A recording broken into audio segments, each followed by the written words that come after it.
అమెరికాలో కాలేజ్ క్యాంపస్లలో ఈ మధ్య బోగ్ డ్రింకింగ్ అనే ప్రమాదకరమైన ట్రెండ్ విస్తరిస్తోంది.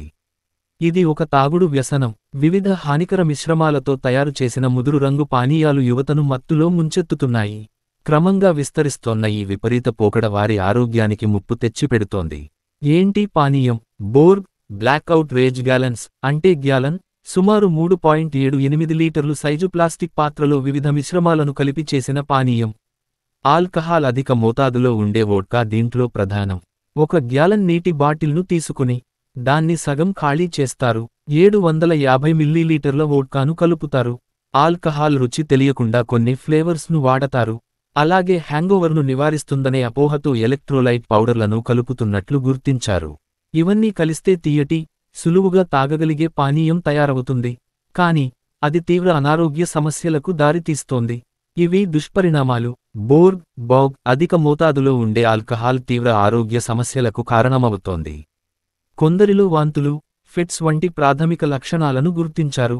కొన్ని సందర్భాల్లో తీవ్ర డీహైడ్రేషన్కు దారితీసి ప్రాణాలకే ముప్పు తెస్తోంది. పైగా ఆల్కహాల్ రుచి తెలియకుండా కలిపే ఫ్లేవర్లు బోర్గ్ను అధిక మోతాదులో తీసుకునేందుకు దోహదం చేస్తున్నాయి. దీంతో తెలియకుండానే ఎక్కువ ఆల్కహాల్ను తీసుకుంటున్నారు. ఇది దీర్ఘకాలంలో గుండె, మెదడు సంబంధిత సమస్యలకు దారితీయొచ్చని వైద్యులు హెచ్చరిస్తున్నారు. సోషల్ మీడియాతో వైరల్ బోగ్ ట్రెండ్ ప్రాచుర్యంలోకి రావడానికి సోషల్ మీడియా ప్రధాన కారణం.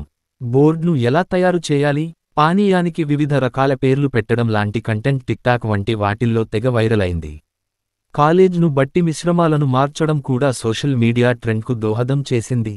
పైగా ఆరోగ్య సమస్యలు లేకుండా ఎక్కువ మొత్తంలో ఆల్కహాల్ తీసుకునేందుకు ఈ తరం కనిపెట్టిన కొత్త పానీయం అంటూ దీన్ని తెగ హైప్ చేశారు. నివారణ చర్యలు 2022లో ఈ ట్రెండ్ వెలుగులోకి వచ్చింది. క్రమంగా అమెరికా వ్యాప్తంగా వ్యాపించింది. దీనిపై స్థానిక ప్రభుత్వాలు తీవ్ర ఆందోళన వ్యక్తం చేశాయి. బోర్గ్ వల్ల ఎలాంటి దుష్పరిణామాలుంటాయో కాలేజీల్లో అవగాహన సదస్సులు ప్రారంభించాయి. విద్యార్థులు, తల్లిదండ్రులకు ప్రత్యేక కౌన్సెలింగ్ సెషన్లను ఏర్పాటు చేశాయి. ఏడాది క్రితంతో పోలిస్తే ప్రస్తుతం ఇది కొంతవరకు నియంత్రణలోకి వచ్చినట్లు అధికారులు గుర్తించారు. ఇంకా కొన్ని ప్రాంతాల్లో కొనసాగుతుండడం ఆందోళన కలిగిస్తోంది.